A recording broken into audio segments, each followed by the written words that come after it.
Hi, everybody. It's Gene Simmons, and you're not, and you're listening to the Potter Than Hell podcast with Steve, BC, BB, and Dylan. But you knew that, didn't you?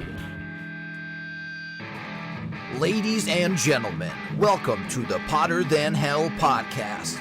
This is your last stop on the crazy train of hard rock and heavy metal. So sit back, buckle in, and hang on. Here we go.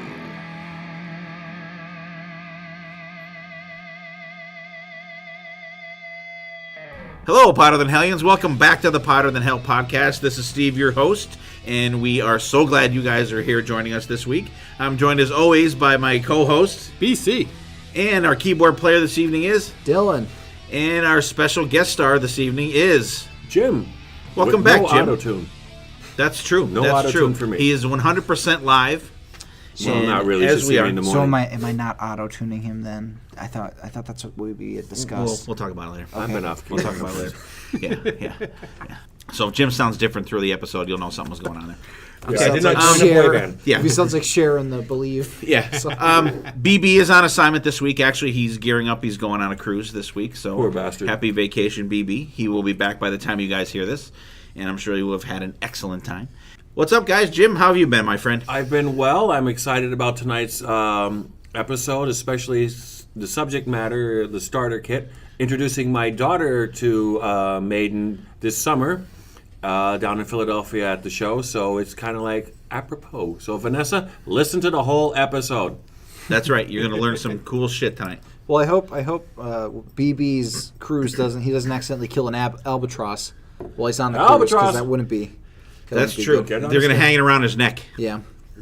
That'd make for a shitty vacation, wouldn't it? Because even if you're out in the sun and it's hung around your neck, you'd have that dead bird like outline on your chest. That'd be a weird tan line. Yeah. The rhyme of the BB Mariner. Yeah, that'd be a conversation piece. Albatross. All right. As you guessed, we're probably going to be talking about Iron Maiden, or according to Dylan, if you read what the podcast was about. Yep, read the title. You can see right there. Reading I know. is fundamental. I know, that's still just like, it just blew my mind that I never thought, almost 100 episodes, I never thought of that. Yep. That's... It's the first thing they see before I they know, even hear I know, and I swear to God, I never Where they even thought push of the that. play button, they see that. I know, that's crazy. I know. That was funny. Hey. What if they're blind? I have my moments. And that could be. Semi-senior moment, I guess.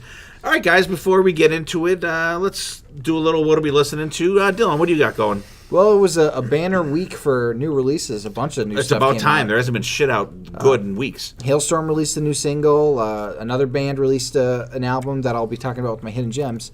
But the one I want to spotlight for what I was listening to was the new Damned Things album, an awesome supergroup featuring Scott Ian, Joe Troman, and Andy Hurley from Fall Out Boy, Keith Buckley on vocals, and newly formed into the band, Dan Andriano from Alkaline Trio on bass. And let me tell you, I like this album a lot. And it's still good. It's okay. The bass sound on it is really good. I have no idea who this is. But the album is called, I believe, The High Crimes. Great album. Some tracks, just a real quick spotlight. Omen's really good. Storm Charmer, Young Hearts. Cells was the single that was released, and that's a really cool, catchy. And the video for it's really The video is funny, too. really cool for that, yeah. Pretty violent, but really Oh, funny. absolutely. The end of you're like, holy shit. Yeah, Very but, cool. Good album. Awesome. Jim, what do you got going these days? Oh, well, I'm always into the bootlegs and stuff, so I've been listening to a lot of Maiden, of course, for prepare for this, and I just got my hands on a Maiden release that I didn't have from '86. That's an incredible sounding show from Leicester, a Motorhead show out of Milwaukee from '87, and Red Dragon Cartel from one of the last nights of the tour, which was incredible, by the way. Milwaukee, which is Algonquin for The Good Land. The good land. All right. BC, how about you? I was preparing for the episode, of course, of some Iron Maiden, and I've been, ever since listening to the Dream Theater episode from I Love It Loud podcast. Do you like the new album? Yes, I love it. Route? No, it's a good album. Still. Still. What Dream Theater albums have you been listening to lately? Oh, I've just been throwing Yeah. He's that guy. What's your favorite album? I like all of them. I like all of them. All of them. There are some weaker Dream Theater albums. Honestly, The Astonishing is probably a weaker one. And I do recall asking I for a have to be- list of songs You have to be from in the mood for that. people, Actually, Dream Theater ones for me to check out. I almost have the list done. And I still 'cause have not received I literally anything. started making the list as soon as you said it on the last episode. I don't think I finished though. Okay. But You've got written on your phone, make Dream Theater list. That's as far as you've no, got. I have how many songs? 7 songs so far. Oh, all right. 52 Cool. minutes, my lucky I was number. going to say 17 hours. of 52 music. minutes for 7 songs. Listen, they're all. I put Peruvian Skies on there. That's a BC favorite. I think I know that one. That one I think I know. Constant Freebird? Motion, I know a Panic couple. Attack. Like, I'm Freebird? sure. I'm sure when I listen to I'm that. sure they do. They have do done a whole cover shows. You ever hear their version of Number of the Beast? Yeah, so good. Incredible. The like jazz version of Gangland. I love that. It's compared so to- cool. They got to do something to make that fucking song good. So good, and I love their version of The Prisoner on there. But yeah, Dream Theater's great. This has been a Information. That used to be my shuffle. when I Who used to are have a you? landline. That used to be my message on my phone. We want information. Information. Who are you? The new number 2. Who is number 1? You are number 6. I am not a number. I am a scumbag. I'll put that. I'll I'm put sure that. there'll be some creative editing going on there. Okay. Me. Yes. And obviously listen to some Iron Maiden, but I want to say the Christmas Day 2017 I ordered the vinyl version of Every Mother's Nightmare Grind. It was supposed to be out like maybe February, something like that. February. And February of 18. there was only going to be 100 of them, right? Or something like that. The first 100 are going to be signed. First 100 were going to be signed. Okay. So I ordered, I think I was 70-something. BC was like 38 or something like that when we talked about it. He didn't have that many presents, finally, probably. like 2 weeks ago, we got it. 2019. 2019.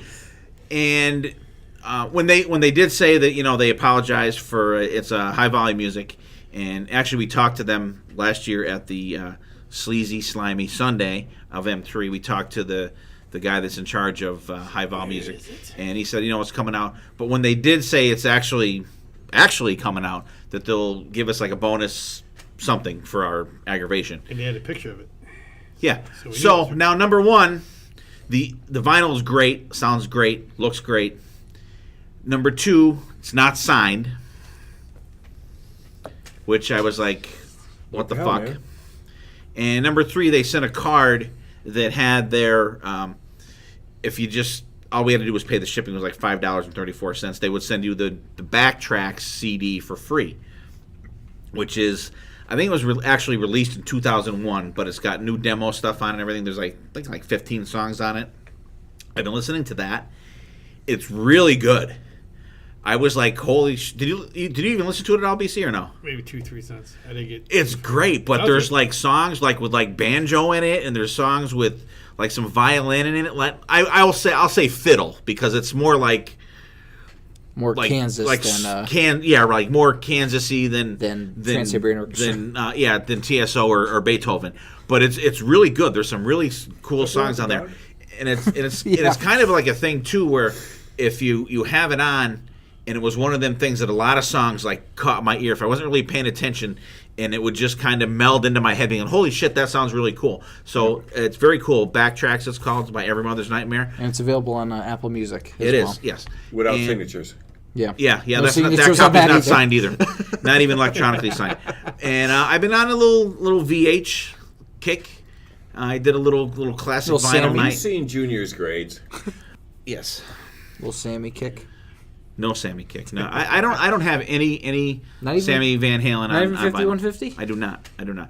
I will eventually get that one. I have that. And Maybe. what was the other one that like most you of the ate one songs too? were on Right Here Right Now? Because that's a good album too.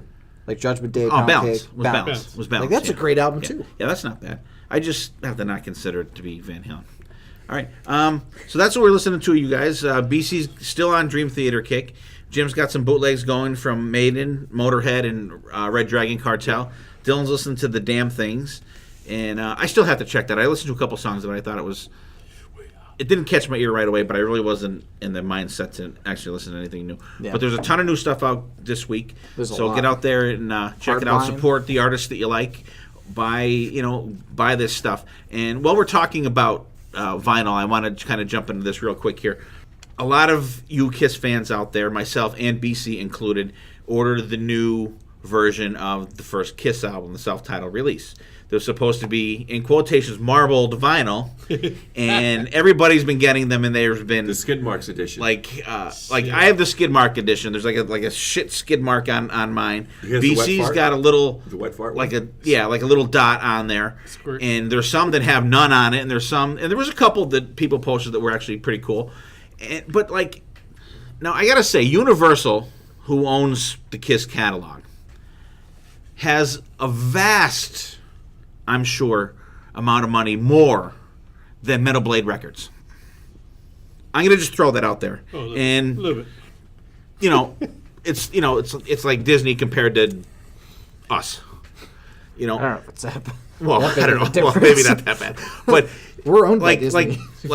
Universal is just like this massive major thing, and they release something for Kiss, and you get just the shitty marble vinyl, because they could have really did it really good, and you get nothing with it. It's just the album and the empty sleeve. I know that the first Kiss album was that, but What the fuck? the fucking thing was, right after that, I ordered the Symbol of Salvation album from Armored Saint. I opened that up, and it's got the really nice anti-static sleeve with the middle cut out where you can see the emblem of the album. It's got the Metal Blade Records logo and stuff on both sides of it. It's got a freaking lyric sheet in there, like two-sided glossy lyric sheet and cool pictures of the band. And it's got a fucking fold-out two-sided poster on it. And they did the same thing with the new Lizzie Borden album. I mean, they really gave you a great package for your money.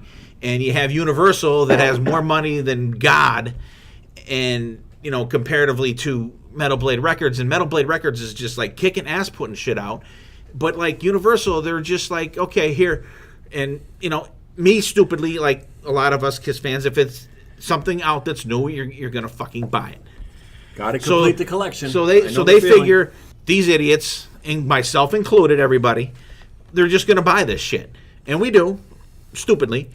And do we get what we deserve?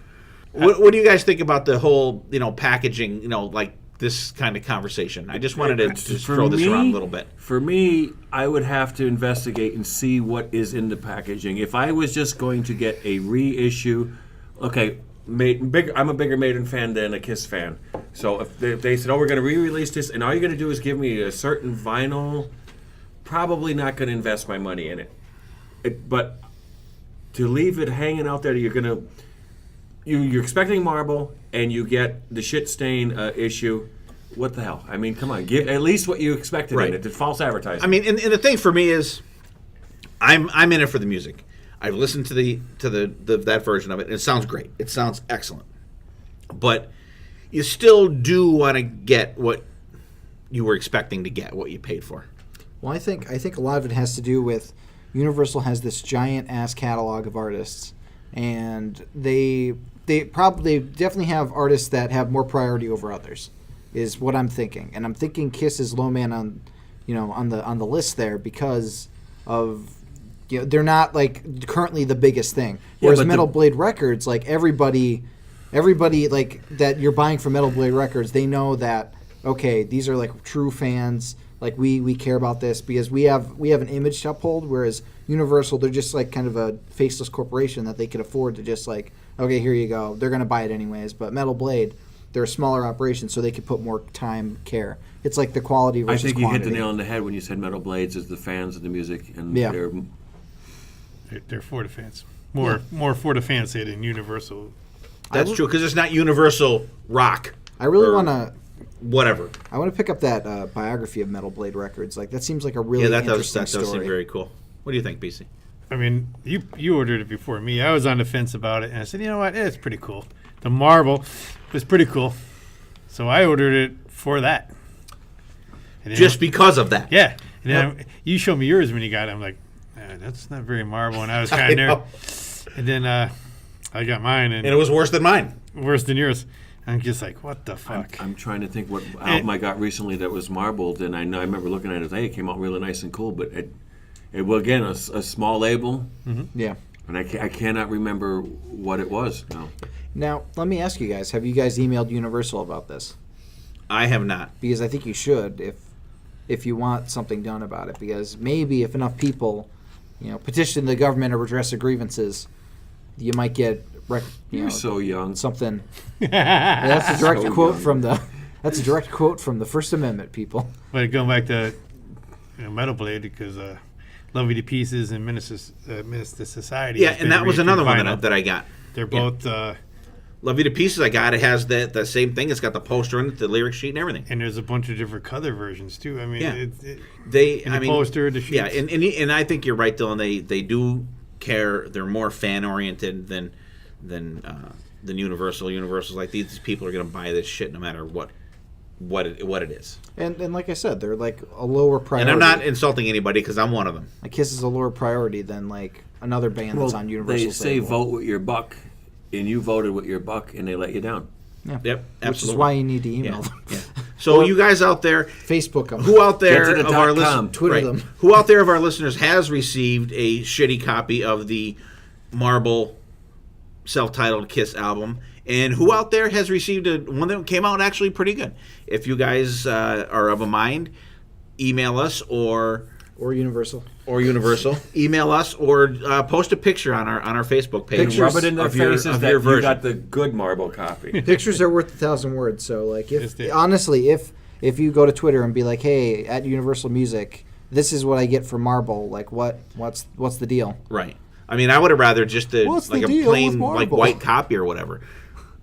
Because it'll look better than just a shit stain on your. Because I believe the marbling process is like they take like excess of the vinyl from like other records, grind it up, and then put it in the mix. You remember right? Dum Dums, and they had the mystery lollipop. All that was exactly just like the leftover. They put it in. We're going to inside. sell it.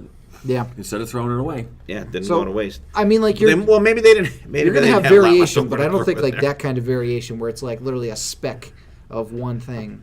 Like that's not good, especially if it's happening to everybody. Right. I'm just thinking about when Fogerty was talking about when his stuff came out on vinyl.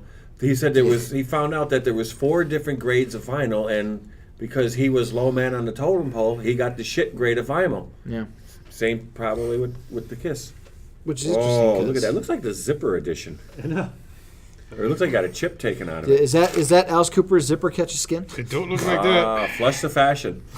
Dada. I'm a clone. So you guys out there, if you have that, let us know, and let us know what you think about vinyl in general and packaging. And if, do you think if you order that Kiss version, do you think you got your money's worth? I think. How much did for you what pay? I was expecting? I forget. It was 30. No, 30. 31 or something like that. 28 or I don't know. I got 28 because I had like You got a coupon. $5 off. Yeah. So Otherwise, let us know, you guys. Seriously, I just wanted to throw that out there for a quick discussion. And before we get going on our topic, let's do a little break for the news.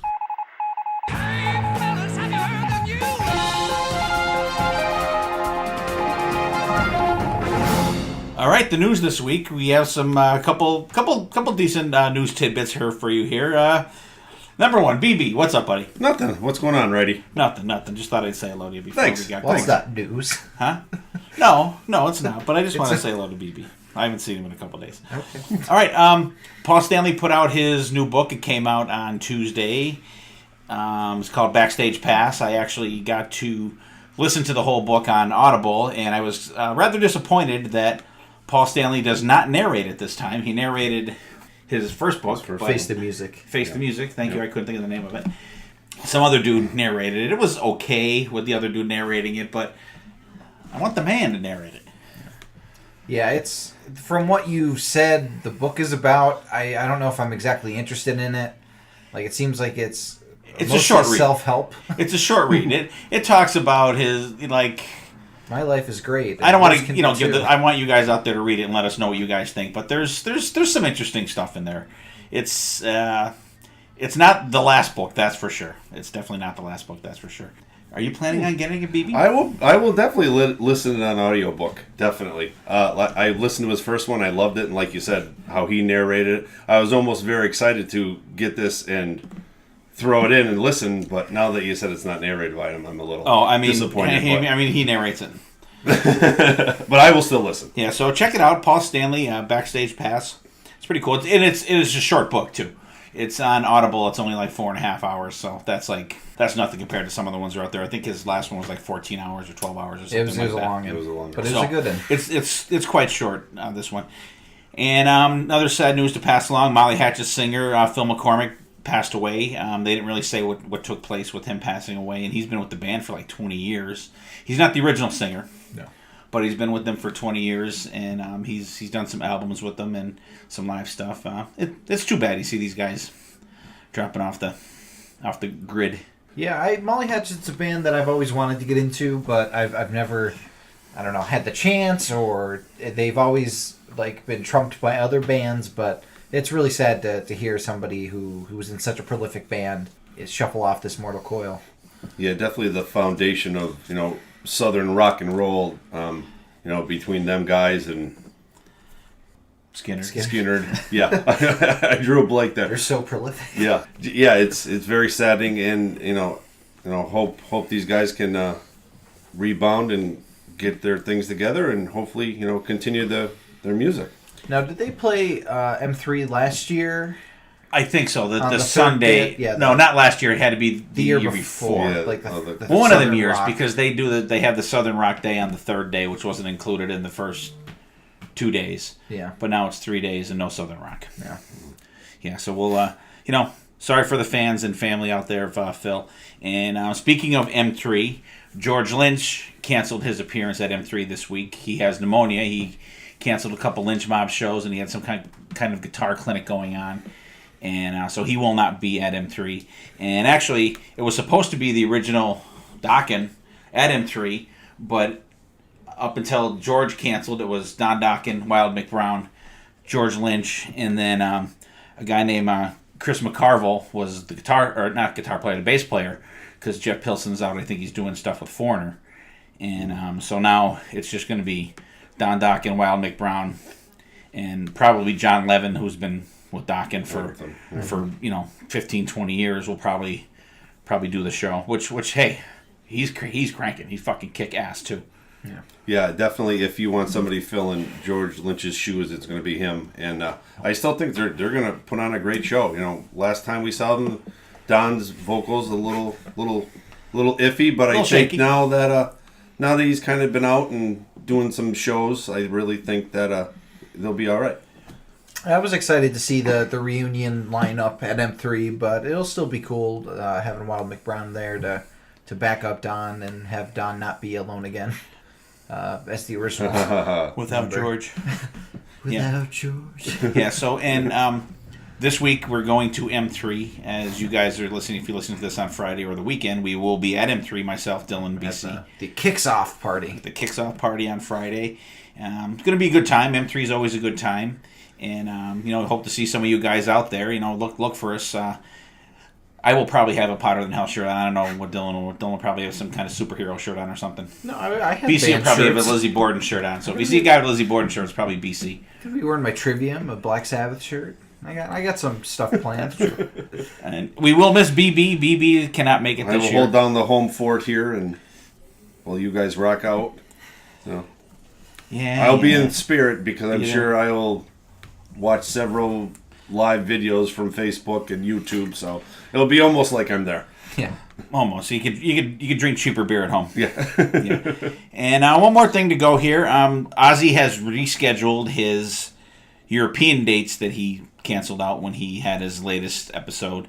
He has not scheduled the North American dates that he was supposed to play with Megadeth, but he does have the European dates laid down. I think it starts in January, actually, so hopefully he'll get the North American dates going, and I hope he stays healthy till then.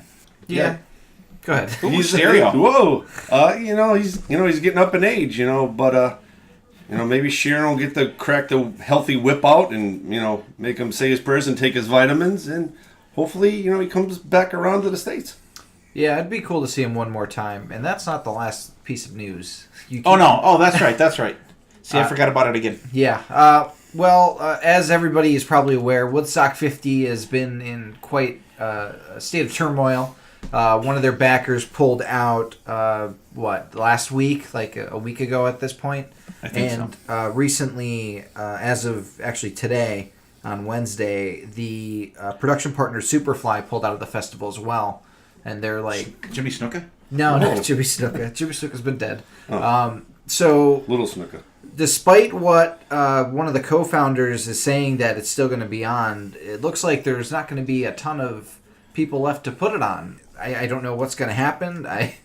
They delayed the tickets being sold. They were supposed to go on sale April 21st, and they delayed that, and Ticketmaster won't touch them. And right.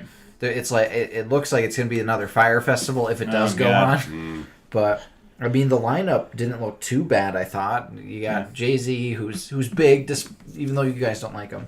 The Killers, Chance the Rapper, Halsey. But then I just didn't like where they were holding it. Like Yeah. we've all been at Watkins Glen, It's at Watkins Glen.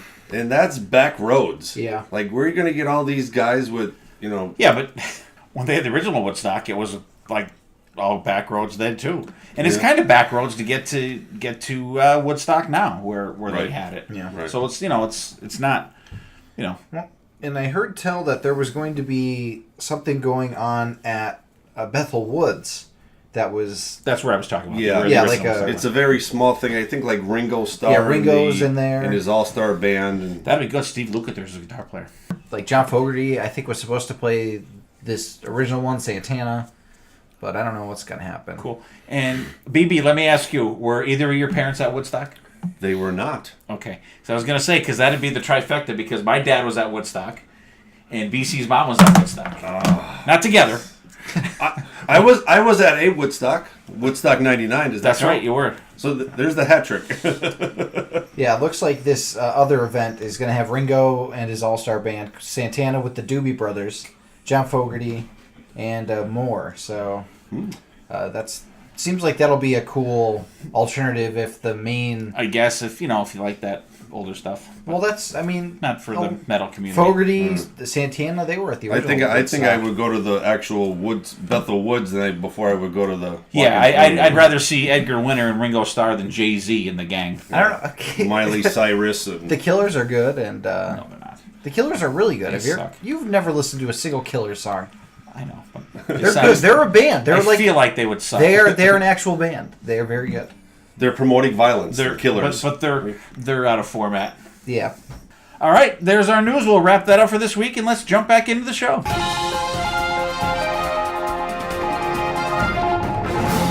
All right, how was that news? BC, were you inspired by that news? I was. I'm in shock and awe. See? There we go. We got two. How about you, Dylan? Did you Learned enjoy that? something. All the young dudes carry the news. Absolutely.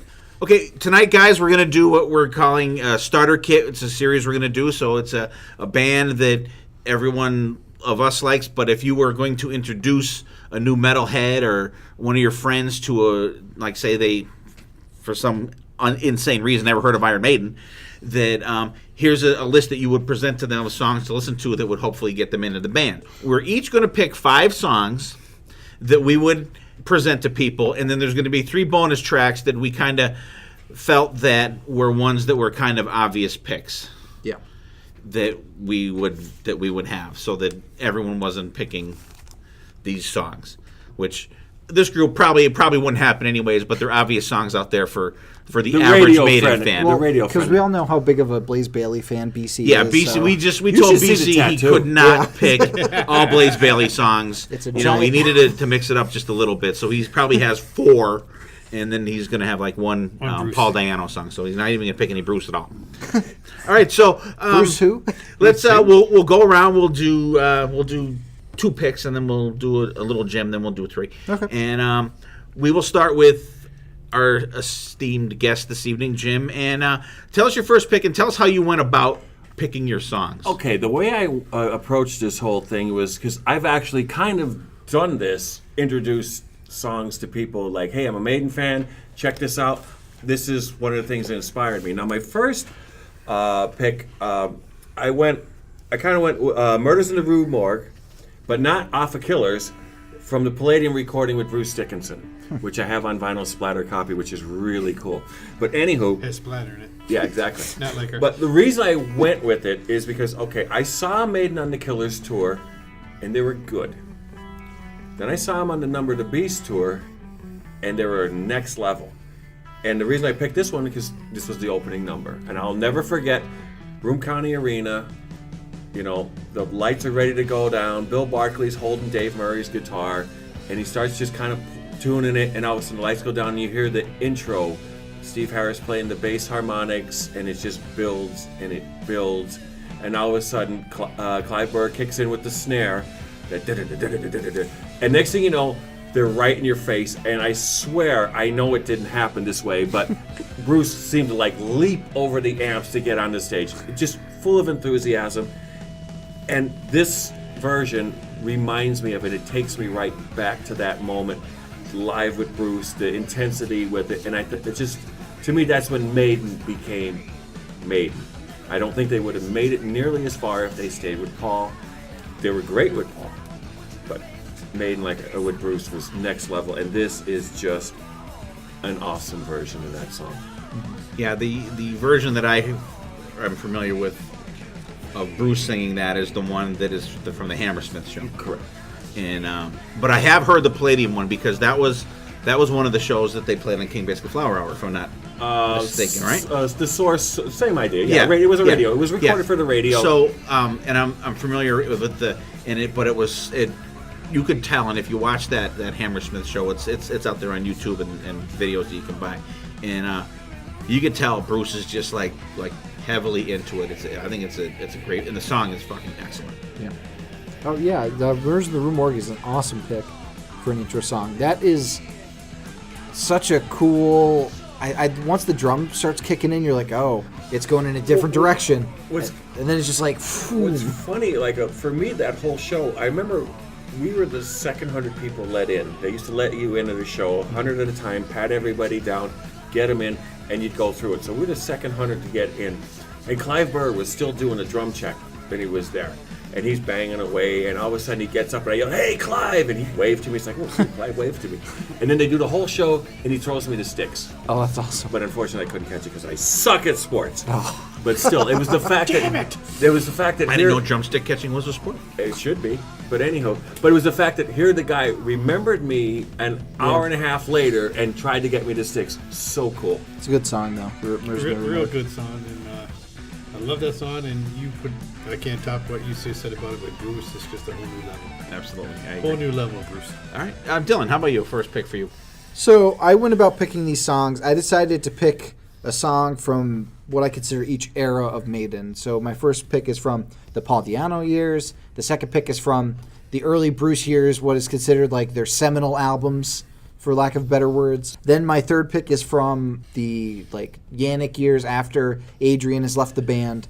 Then the BC's favorite, the Blaze Bayley-era. And then my last pick is the three guitarists, the magnum opus years. Yeah, the three amigos. So my first pick from the Paul Di'Anno years has to be off of their original debut album, the self-titled. The song I'm going with is Phantom of the Opera. Oh, I knew you were going to pick that. I knew you were going to pick that. This is, to me, the first Iron Maiden song that shows where the band is going to go. Because the first Maiden album is like a really heavy punk album that has some heavy metal influence a little bit. But Phantom of the Opera shows the different changes in mood. There's the really cool bass part with the and it starts off with this epic riff that you can almost picture in your head, like this cavern where the Phantom is playing his organ, but it's actually coming out as guitars. And it's a great show of Paul Di'Anno's range to start off with, even though he didn't last with the band. But even Bruce, when he does it really well, because, I mean, Bruce can't do a song terribly. But this is, to me, the first true Iron Maiden song to show where they're going to go, and I think that it's the perfect first song for somebody to listen to. I remember, and actually the first time that I heard that song was with Bruce singing it. I think, I want to say from that radio show. Yes, they did do it. It is on that radio show. And I remember, because I had well, I'll talk about my thing, but I think the first time I heard that was with Bruce singing it, and I just remember just the title intrigued me. Like, wow, they're singing about stuff like this. You know what I mean? It was just like something so because at that point, we're Kiss fans and Van Halen and everything like that. And I'll get into it when I give you my pick, but it's still a favorite of mine. Plus, it was the first song that they were based off of like a fiction, a book, right? And I mean also the movies as well. But the thing also I really like about the song is the little eccentricities, I'll say. Like I love when it comes in and Paul does the all right, yeah, and it goes into the thing, and I love there's like a squawking on the guitar, that first guitar riff, the dun, like you can hear in the background. You can hear him move his fingers on the fretboard. Malone's production or lack of production on it. I really like it though. It adds some character that is really cool. Have you heard the live from Marquee version? It's on a B-side. I don't have it in front of me. Maybe Running Free or whatever, and it's really, really cool. And Paul goes, we're going to do the song that he wants to do, this stuck-up bastard, and they do Phantom of the Opera. And I would love to hear the original mix that Dennis Wilcox, the guitar player, did, and he put all these quote-unquote Queen ideas in it. I was just curious to see where he wanted the band to go. Yeah, that would be interesting to hear. That's like hearing the No Life Till Leather demo tapes and hearing Dave Mustaine playing the guitar. All right, cool. I could, as soon as you mentioned that, it took me back. I was in somebody's house when I first heard this song, and I never heard Maiden before. And they were going, talking about, it was older guys.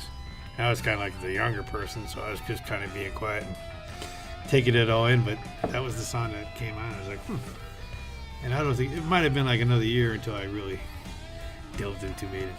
That's a very good pick. All right, cool. All right, did everybody go? Oh, BC, give us your pick now. What do you got? Only two of us have went so far. I know. Okay, note to yourself, no drinking before recording. Before the show. Boy. If I was going to I'd go back to the early Maiden, I would say Wrathchild to me sticks out.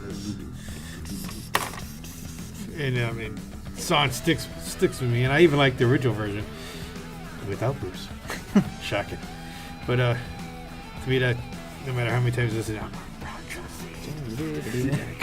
It's funny you say that, because in a lot of the, like in the fan club forum and stuff, and they're talking about future set lists and they're going to change it up, and somebody says, oh, fucking Wrathchild again.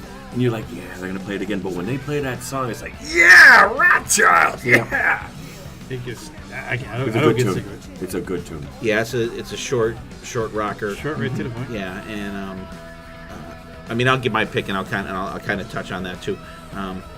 My first pick is this is one of the hardest episodes for me to pick the songs for.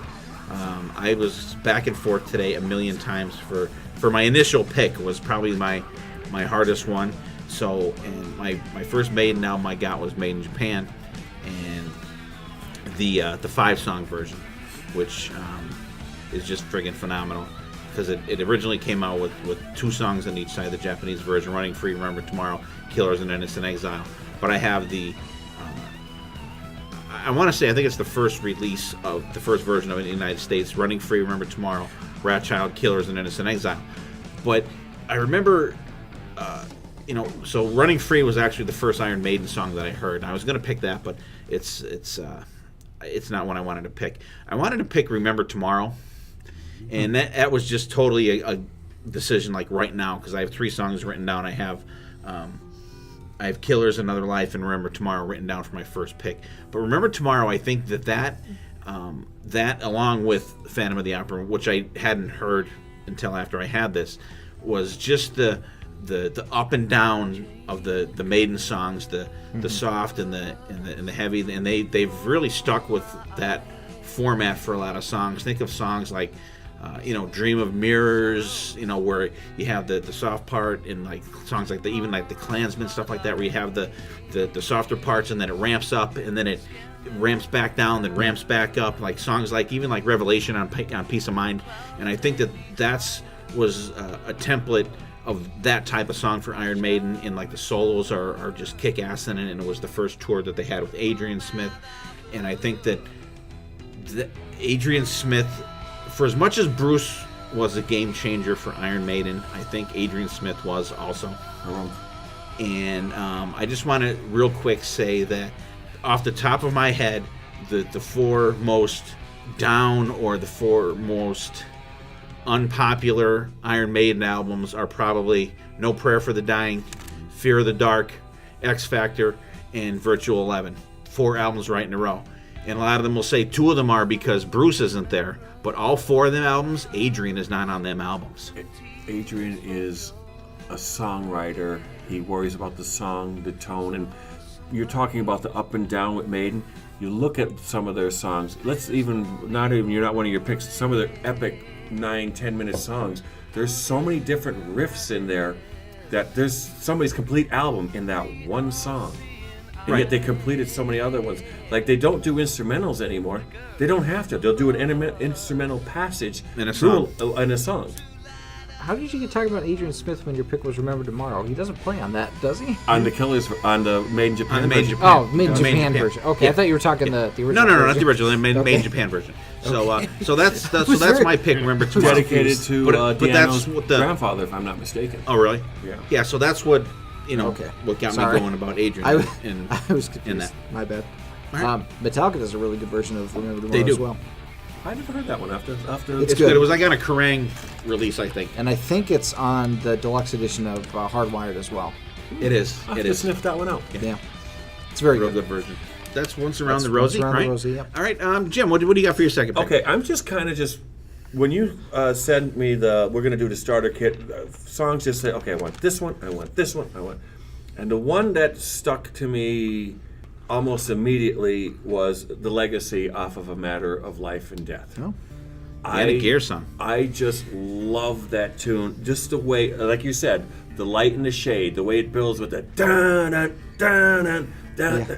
And just if you listen to it, like listen to the lyrics, and it could be set like the whole intrigue and about things going on behind the scenes that we don't know about, and it's just I think about it, seeing when they did that whole album out at the Meadowlands, and they did that song, and the whole building just shook. It just. And it's a different sound for Maiden. Yes. Yeah. That song is a different sound for Iron Maiden. And that's when I went about picking the tunes that you were talking about. I tried to go with, there's so many different sounds, there's so many different styles. And I knew, BC would do nothing but Blaze. So I figured I'm going to try and go somewhere else. But to me, Matter of Life and Death is probably one of my top 3 Bruce albums. And I thought it was great that they did the whole album on that tour. And which was awesome. Even though I know the casual fans weren't happy, I still have beer on me from people throwing it when they realized the set list was over. But it's a great song, a great ender to a phenomenal album. Yeah. I agree. I think it's great. It was cool seeing it live, and it's a good song, and it's kind of an underrated, under the radar song because that's a long album to begin with. Yeah. And it's the last song on it, but there's no filler. It's on that album. worth. There's not. That is just an epic Iron Maiden album, and it's an epic ending to that album. It's one of their most underrated albums for sure. And I'm sorry to interrupt you real quick. And it's one of Yannick Gears' best songwriting. That's another thing that really gets at me. They go on, he sucks, he's this. He does not. Have you ever actually sat and listened to him play? I mean, a couple of times I've been in the front row. I've been right in front of him, so you hear what that guy is playing. Yeah. And he is phenomenal. I may have mentioned to you before, I have a bootleg where they jammed with Deep Purple because Yannick obviously played with Gillan for a few years. We replaced the late Bernie Tormé. And I'm listening to it, and he's jamming with Steve Morrison. It's like, at times you can't tell which one's Steve and which one. Yeah, and he's got the chop, but because he prances around, it tends to piss people. I'm sorry, he's a vital member of that band. He's an awesome player. And when Adrian came back to Iron Maiden, he insisted that you do not get rid of Yannick Gears. You keep him in the band, or he was not going to come back. It was a fucking phenomenal version. And actually, there was a very early version of Iron Maiden where there were 3 guitar players. Back in the early days before they recorded the first album. And they even had a keyboard player. And they had a keyboard player. But it didn't last long. But Steve, I think that was probably in Steve Harris's mind he that he said needed that. to just. He said that. That's- Well, I always wanted. yeah. Well, I always wanted to have 3 guitarists anyhow. Yannick is literally lightning in a bottle. And the solo might be completely different the next time you hear him play it live, but it's still It's just he true plays, to the song. If you look at the 3 guitarists.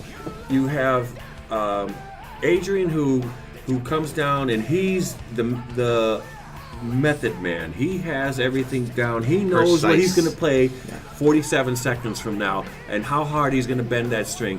And you had Dave Murray, who's kind of like, I'm just happy to be here. We're going to have fun. We're going to rock it out. And then you have Yannick. Have you ever seen a picture of that guy not smiling? No, Dave Murray? he's thrilled. You never see a picture of him not He's smiling. really happy to be on stage. I mean, I'm sure there's some out there, but like, but far and wide, you hardly ever see any And picture then you of have the Dave Murray. mad scientists of Yannick Gers. yeah. Yep. They're 3 players, and they don't walk over each other's style. And they're totally different styles, and it meshes so good. They they complement complement. so well. My second pick. I'm gonna go a little. To me, it was. Well, I was wondering if you had anything to say about the legacy or not. I mean, you don't have to. We're just guys gonna are skip saying over too B. much. I mean, I can't. I mean, can't you guys talk did about get it. a little far away from the We legacy. did. To be fair to BC. But that's what Iron Maiden lends to a conversation. You just start talking about 20 other things, shooting back and forth. But like that's just how fucking awesome they are. What do you think of Legacy? Legacy did, or BC. A classic album. I mean, I liked it. Like you said, that was a great show. A lot of people didn't like the show because it was a good album, but I like when a band does it. I think it's remember great. leaving and turning the radio on. Boy, there's a lot of pissed off people leaving the Meadowlands. I wasn't one. I wasn't one of them. I That's thought for it was goddamn friggin' sure. awesome. Oh, okay. I remember Chris telling me, "Oh, I saw them. They sucked because they didn't play the hits. They played that whole album, which is a brilliant album." It's a great album. Chris Granza. And you may hear another one of the songs Discuss it with later him. on. I remember he saw him down in Camden. Oh, they sucked because they didn't play all the hits. Oh, I'm gonna have to talk to that young man about that. Hey, he's entitled to his opinion, I even know. if I don't agree We with have to it. beat it out of him. What do we do? What the? No, I said that you might hear another song from that album a little okay. bit down the road. You're tired of hearing the same songs. I love when band does Maiden something could go play different. the phone book and I'll be friggin' happy. Well, that too. And they're just. Cool. Maybe. Man. All right, BC, what do you got for us? gonna Here comes go- the wow factor, everybody. Okay, It's coming. the Blaze Bayley moment that coming. we've been prepping you for. Drum roll. This is right from Blaze Bayley himself. Now I'm gonna go to 1992's "Fear of the Dark," which Oh God, a lot I of hate people that don't song. like. Just kidding. The song or the album? No. I mean the album, One of the Iron Maiden hard rock albums. and I'm Yes. gonna go with the "Afraid to Shoot Strangers" to me, because it's such a That's another building song. another building song comes up. Like you said, it's very different. Like, Yeah. and then by the end of it, it's like bam. To me, that I love it. Bruce sounds completely different in that song to me. Like especially in like the beginning part. His voice sounds so like He's- haunted and Yeah. he's like And he seen sings. shit. He sings very raspy on, That's what- on the 2 albums. Just the album, yeah, Yeah. but especially that song. Yeah. It's like almost unrecognizable. Well, I think that's because he just did his solo album, and so he kind of was in that rock and roll element because He had brought his daughter to the slaughter. And, yes, he was a tattooed millionaire. But you listen, that's a he rock had his and balls to Picasso. No, Yeah, that that's was a- afterwards. Yeah. That was that's his not first even like a release. hard rock album. Yeah, and and I think that's where he went to that style, and maybe that's why he felt not really fitting in time for me to leave. I don't know. It's a great song though. Yeah, I like it. And I'll tell you what, in talking about Blaze Bayley before, there's a video version of them doing that. There's a video of Afraid to Shoot Stranger, a live recording version of it with Blaze Bayley singing. And I've talked about it before. It's interspersed with war scenes from the Gulf War. And it's in the song, and the way the song goes, the video goes right with it. It's like the slow parts, like the build up, and then shows them, it goes on and on. Then when it kicks in, you get that kick in. That's when like the bombs start to drop and the guys are, come on. But that's one of the songs I think that Blaze actually pulls off really good live. That is a Bruce song. Blaze had a lot going against him. I know you love him, and he can do new. Don't talk bad about him, I damn know it. you do. But have you read his book about his time with him? He talks about, and it's some of the things like, really, are you kidding me? They wouldn't let him wear ear monitors at first because he couldn't hear it. And the guy mixed it the way Bruce liked it. Well, Bruce isn't in the fucking band. Yeah. Mix it the way he likes it.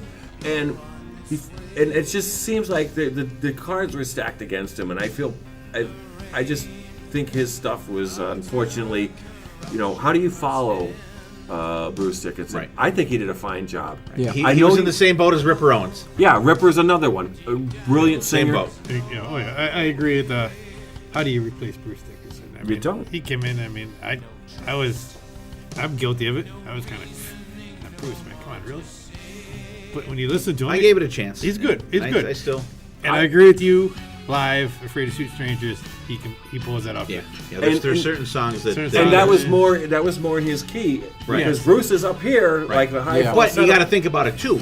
That was from Fear of the Dark, right? Which is one of the Maiden hard rock albums. It's not like really like a. I don't think that Steve that Harris- is a metal album, really. Steve Harris. The story goes after they did one of their B-sides. They did Dr. Doctor on one Which of is their, great. Yeah.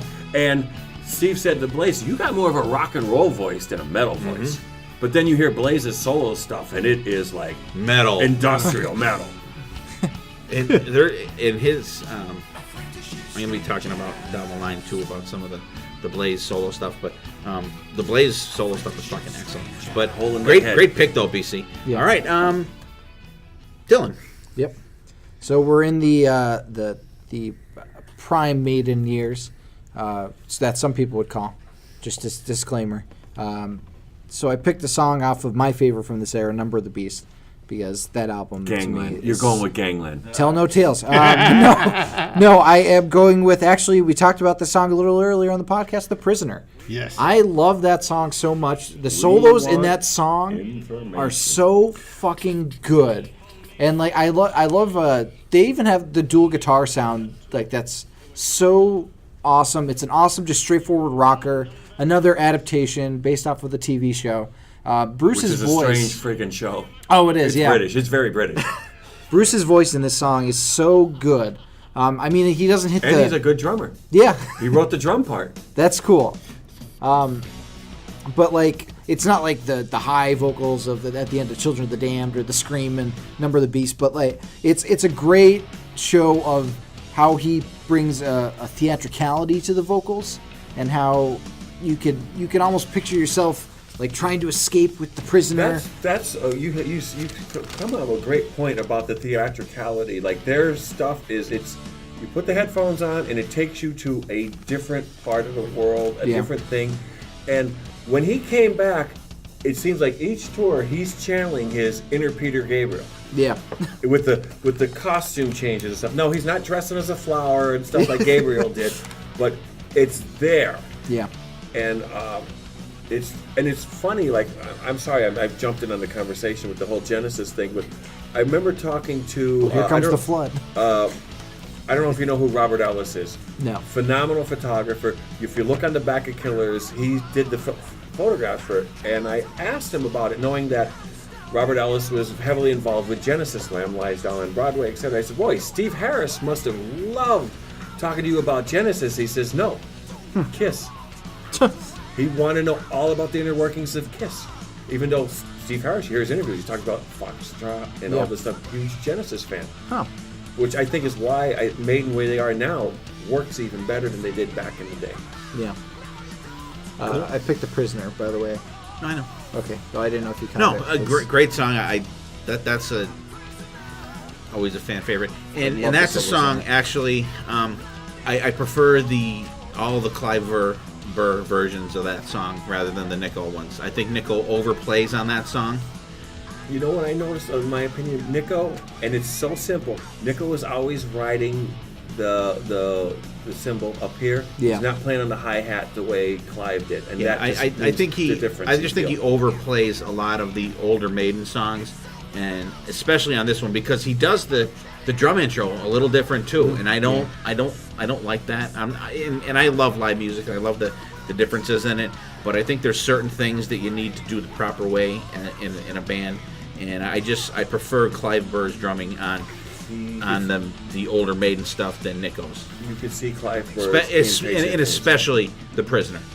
But I love the solos in that. That's The solos just are fucking they're some of my jams. favorite Maiden solos. Yeah. And I love that like Yeah. little riff and like the behind it is so powerful and it is. impactful. And that's another one that I every time I hear that song, I think of the Hammersmith version that's on the video, and it's just kick ass. Like it's so good.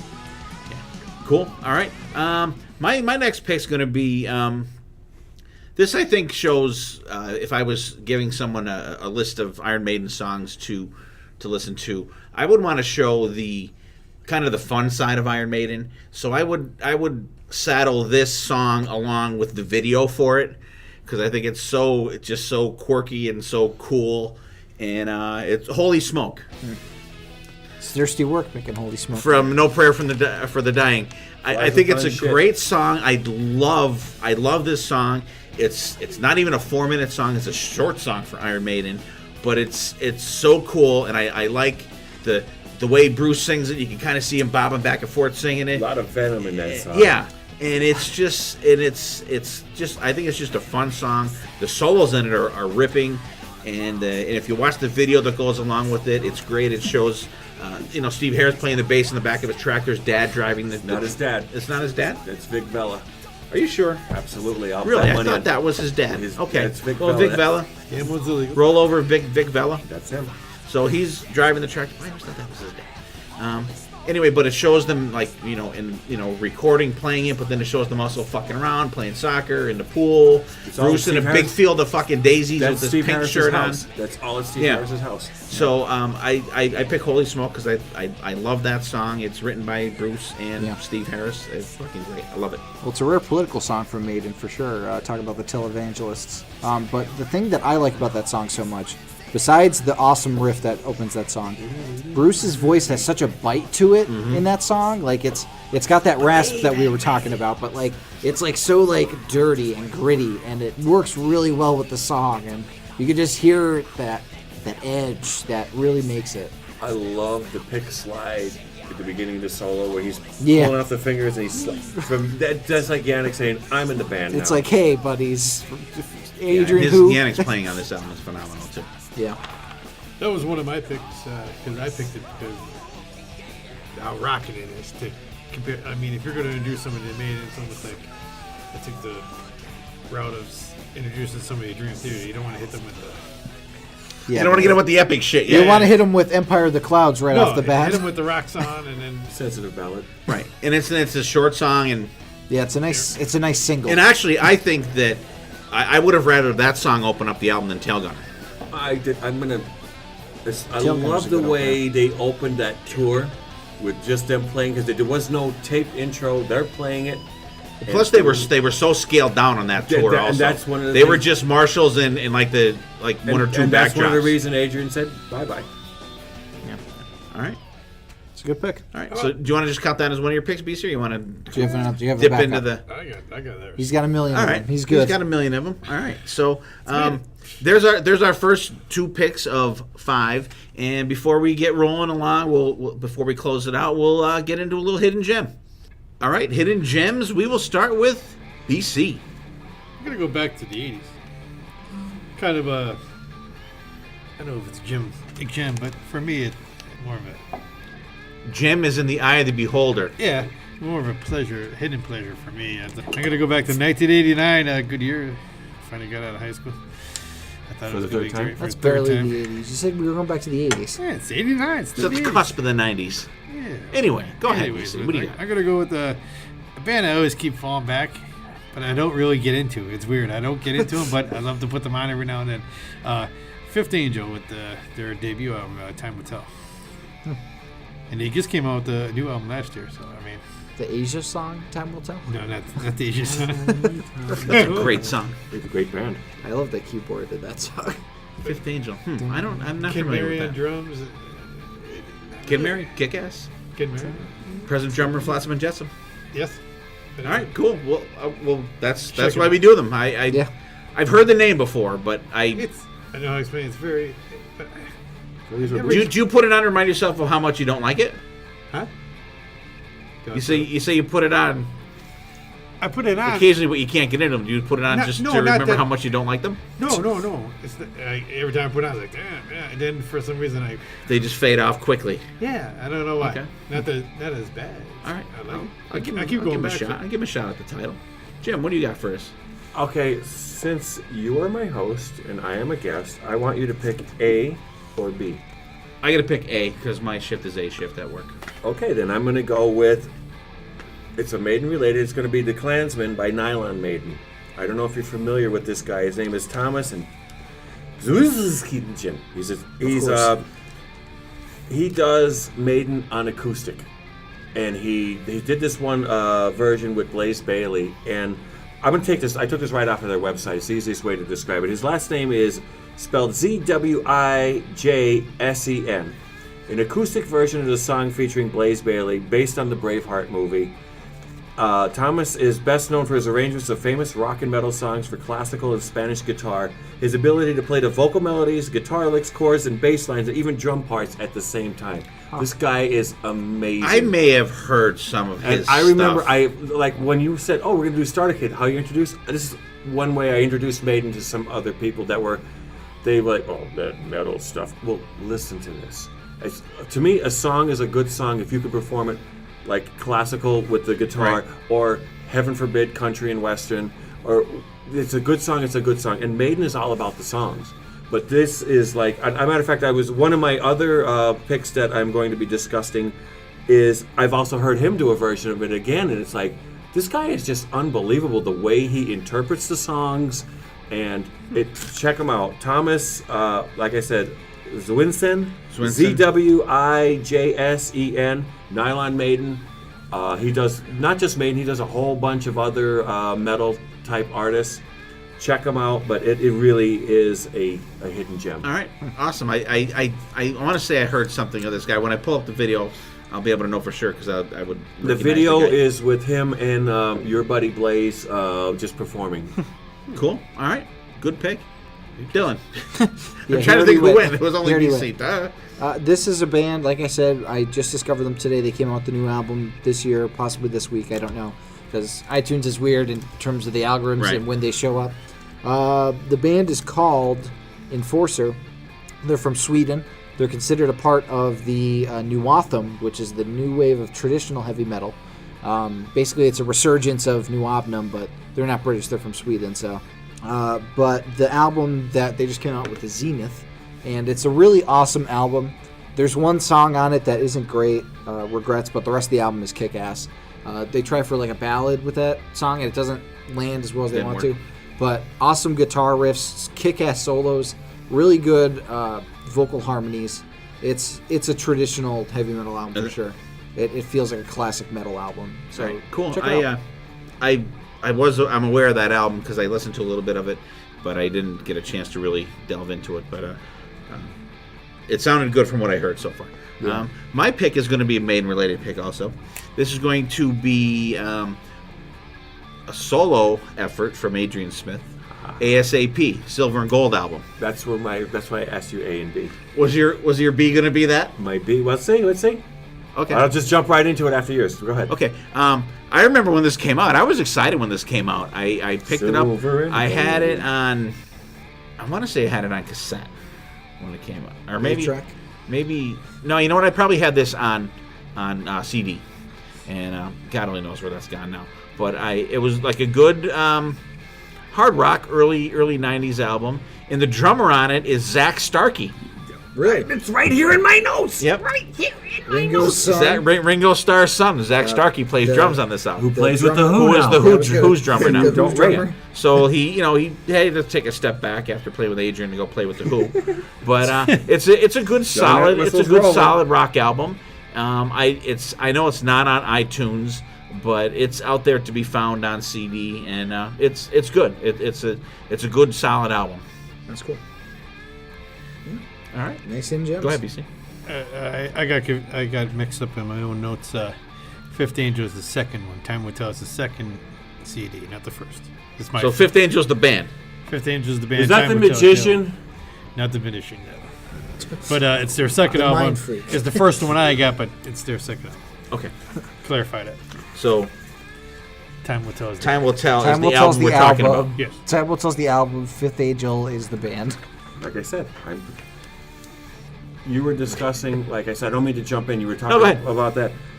My other choice was another song would be "Reach Out," which was a B-side for yes, for Wasted Years, wasn't it?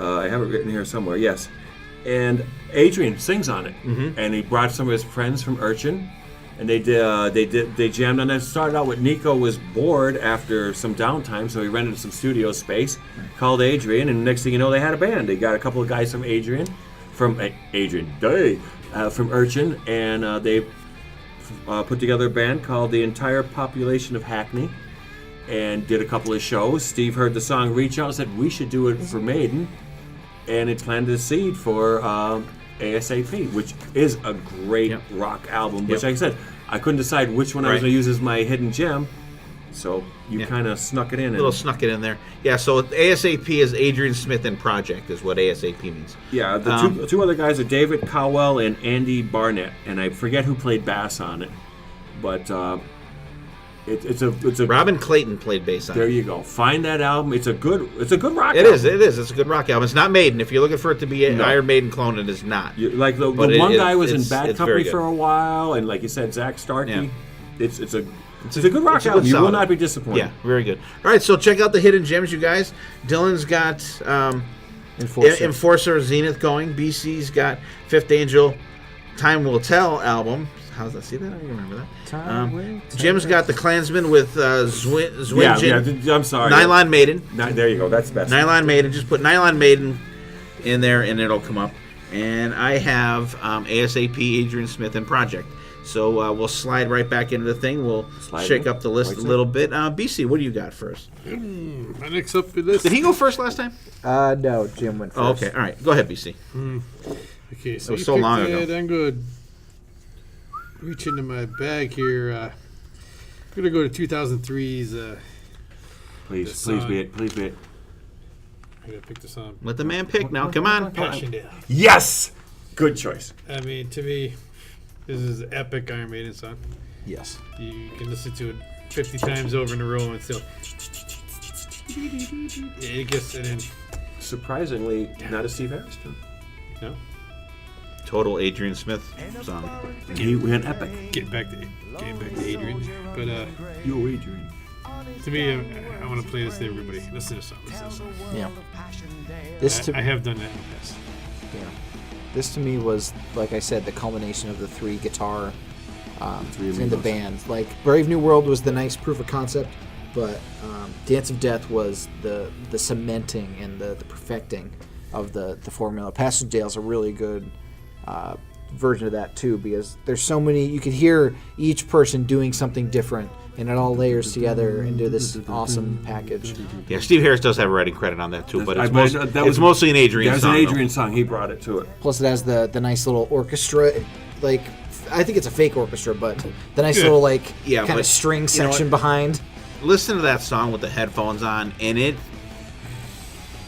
is one of. I always pictured Maiden, a lot of their songs as they're a visual band. You can actually picture what their song is about, whether it be lyrics, and a lot of it is the music. Like, listen to songs like Passchendaele, you can hear you can hear like rockets going, and it's just like this song is totally gets in your head. If you watch the live version of it on the Dance of Death DVD, the Death on the Road DVD. That's a great the documentary on that is awesome. And that is one of the few Maiden backdrops that doesn't have Eddie on it.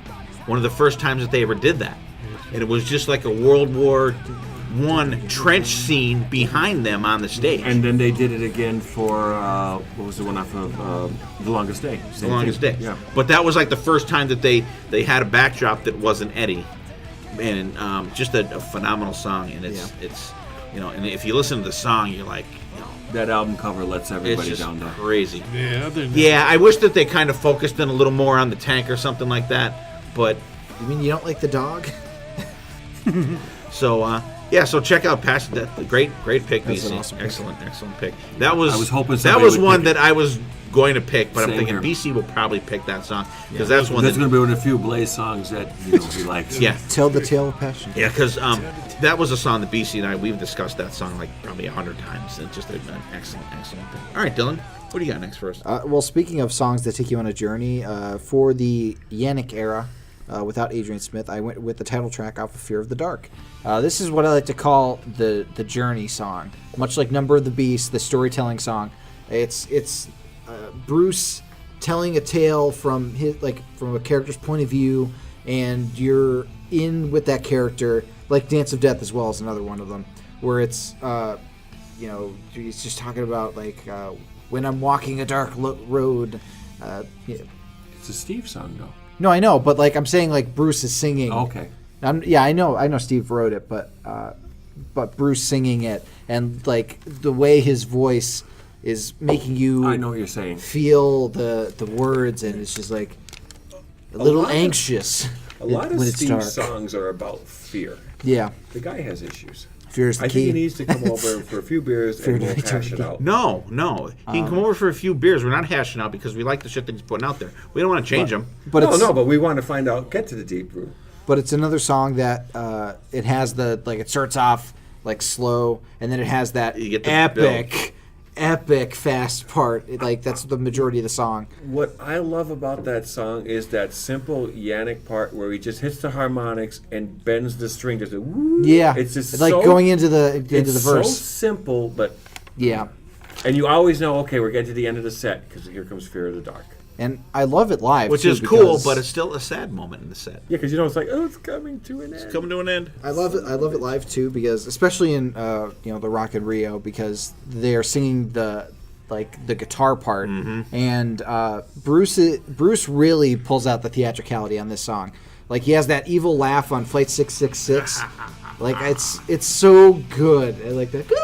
That live album, Rock in Rio, is amazing. It came out as well as it did because if I understand, the monitor system blew out and they couldn't hear themselves and they were just flying. That is a phenomenal live album. That is a real. That's. excellent. And I don't rate Maiden live albums at all. I think they're kind of because they're not. But that one seems to capture the moment. And the crowd, holy shit! and they I've just never sold heard out a Rock in crowd that Rio in excited. 90 minutes. Yeah. Yeah. They're the only ones who sold it. That's crazy. That's just insane. I would love to see a show in South America, any place in South America. The fans are insane down there. I actually in a thought good way. about driving there just to see, just do things, how long it would take to drive it through Mexico, through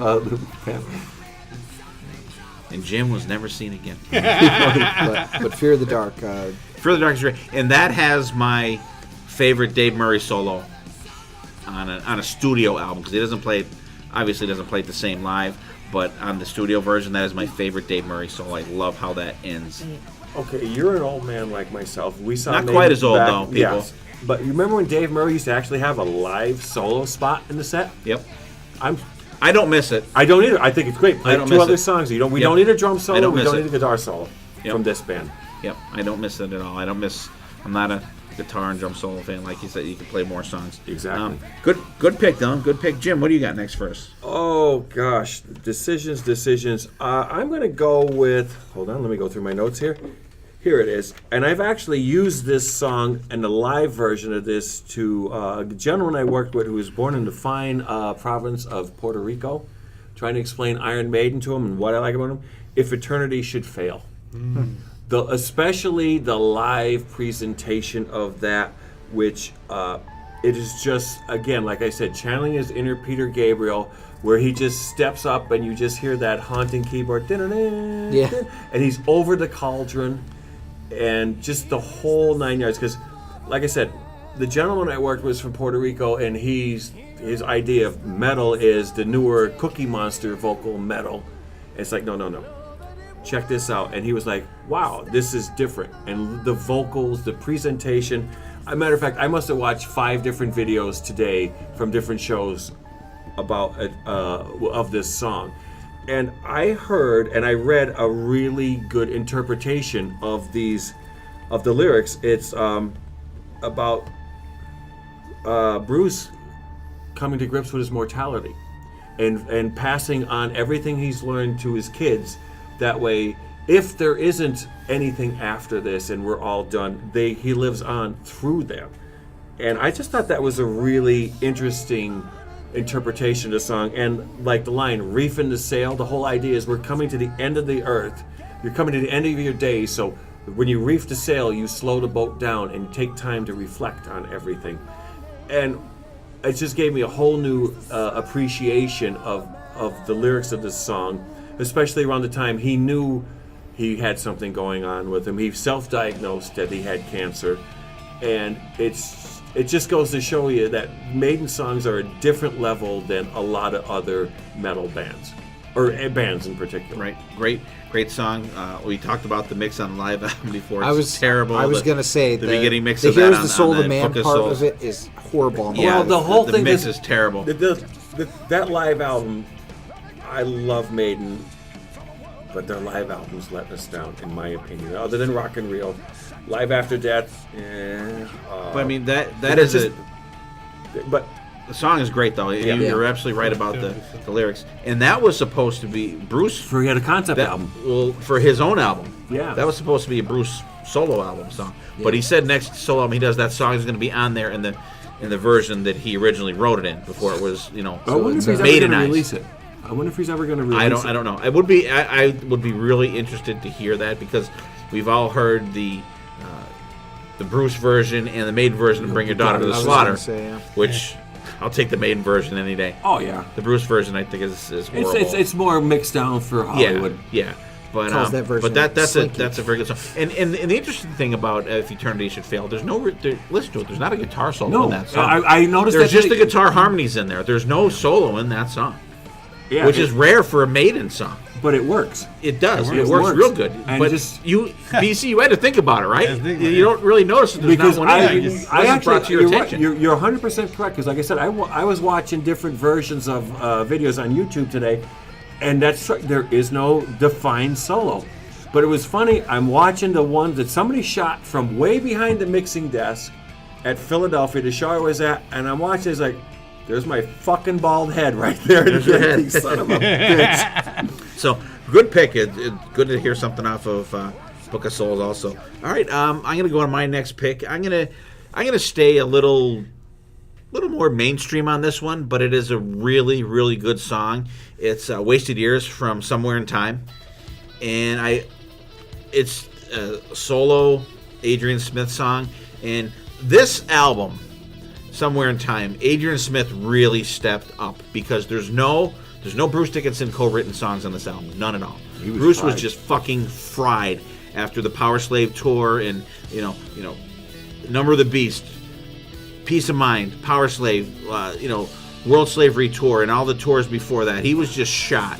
So Adrian Smith really stepped up on this album, and I think it's a fantastic song. And actually, it's weird because he's got like 2 songs right in a row that are his soul things, and which is one of my favorite Maiden songs. After that is Sea of Madness. Absolutely love that song. Mm-hmm. But Wasted Years is such a good song, and that's one that is played a lot, but it's not overplayed. But it's great. The solo in it is fucking phenomenal. And it's just it's a great Maiden song, and I think this is the album that Adrian Smith really shines on.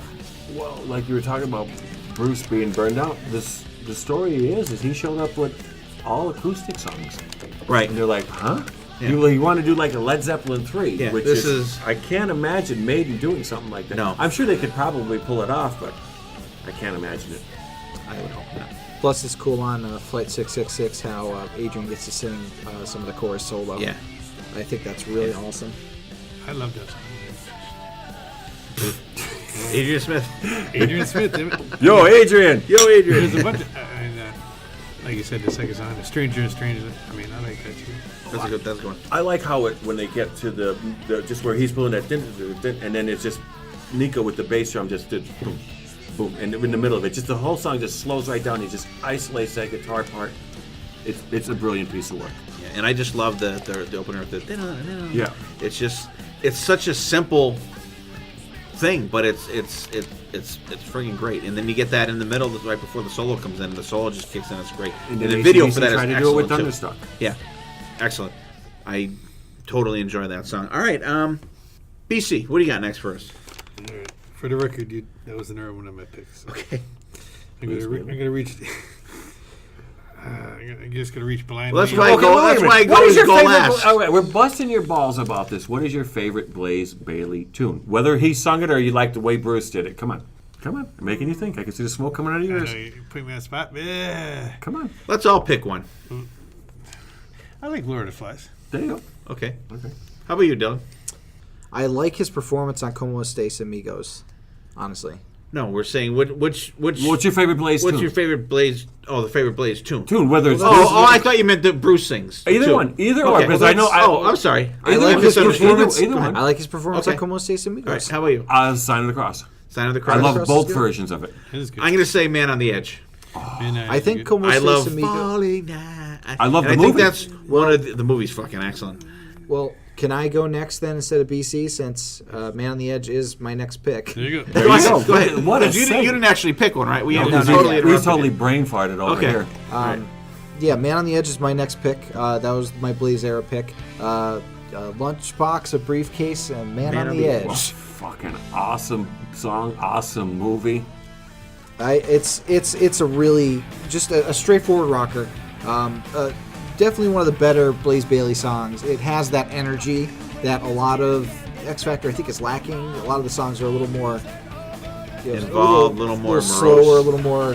And I think a lot of that. I mean, Steve Harris wasn't in a great place. He was in a at the dark time. spot. He was going through a He had- divorce. he had a and- yeah. divorce. He had Divorced, the- his father passed away. the deaths in the family, and so that's understandable. But this is a really fun song, and the way Bruce does it is really good too. I love how he does a briefcase, a lunch, and the man on the edge, and then it goes into the song, and it's so good. Yeah, I think it's a great song. I would love to see that song back in the set list. I would too. love to I see would that. too. I've never seen them do that live, and I think that would just Quick, get me fucking Bruce on the kick phone. ass. Have him put it in. BC, what do Great you think pick, of Man though. on the Edge? Is that your favorite Blaze song? Not my favorite Blaze song. Like I said, Lord of the Flies or The the tune? Klansman. I like that. too. Freedom. What do you think about Man on the Edge? You like that? I like it. I really agree. What are we talking about? We're talking about. I was just talking about the song, but I was talking about the I Blaze like version mostly, but because I needed a Blaze era pick for my. All right, good, cool pick. I love it. I think it's fantastic. I think it's fantastic. Did you pick a new song yet, BC? I got so many here. Next song that for my next pick, I'm going to show you what it is. So if it's one that you already have, you can keep it, and I'll pick something different. Has to do with Julius Caesar. Do we need to come back to you again? No, I'm just gonna go with the Fear of the Dark. I love that song. I already picked We Fear already of the Dark. discussed that. Yeah, Are I you picked drinking? it. Are I you picked drinking it. tonight? That was my last pick. Oh, really? My I missed. I usually put check marks off it. God. Damn Can't it. take All it right. anywhere. Check it off. We're down into yeah. Let's go with Where Eagles Dare. There you go. I love the. Awesome. All right, there you go. I The love the intro to classic. Nickel McBrain. I love the classic. Yeah, first album you go and the drum intro of that song just Yeah. sets the tone for the rest of it. It's a good pick. Let me mark that off. Though. Don't say it again. Off of the second best Maiden album, Peace of Mind. The best me now. Great tour. Loved it. Okay, when I think of that song, I think of the Allentown Fairgrounds show. I just remember, it was a friggin' 90 million degree day. I could tell you the story about us getting to the show there, but it's just take too much time. But them coming out with the intro and Nico just standing up behind the drum kit, waving his sticks in the air and just sits down and doom doom doom doom doom, and we're off, and it was just friggin' awesome. Great song. Love the movie. Whenever that's on, I have to watch it. That's like one of my top 3 movies ever. Yeah, and it's a great tune, and it's just Broadsword calling Danny Boy. Broadsword calling Danny Boy. I have to say that I've said it before on the show that Peace of Mind was my first Iron Maiden album that I got when it actually came out, and because and when it actually came out in the got it the day that it came out, because by the time I got into Maiden, Number of the Beast was already out, but I had Maiden Japan, and then went back and got Killers and first Iron Maiden album. But when this came out, and I remember getting it and looking, and I'm like, Where Eagles Dare? I'm like, if this song's about the movie, I'm gonna fucking freak out. And I put it on, and the drums, you're like, holy fuck, like New drummer, boom. You cannot introduce a new drummer to a band better than the drum roll on Where Eagles Dare. But he does it different now. Yeah, he does it a little different now. I'm gonna one up you with Painkiller. Okay. No, you're wrong. All right. Well, not for me. Painkiller's a great intro though for a drummer. It is, but you got to think of. Okay. This is before drum machines. Scott Travis didn't use a drum machine. When that's how it was written. I got into the song. I'm like, this is about the movie, and I just like totally freaked out. Totally one of my favorite Maiden songs. Love it, and that's one of the reasons why it's the best Maiden album. Awesome fucking pick.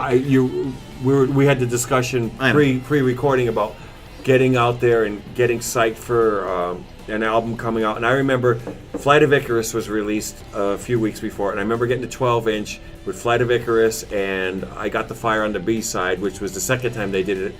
They did it with Paul, and then they did it with Bruce, and getting psyched. And then you're right, you get Peace of Mind, that cover with Eddie in the straitjacket in the padded cell.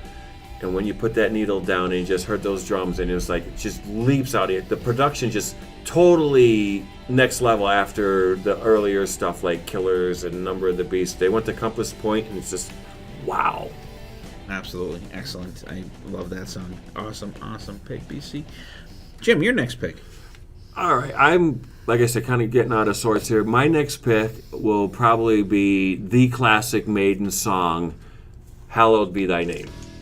It seems to be the one that is like the epic that everybody thinks about.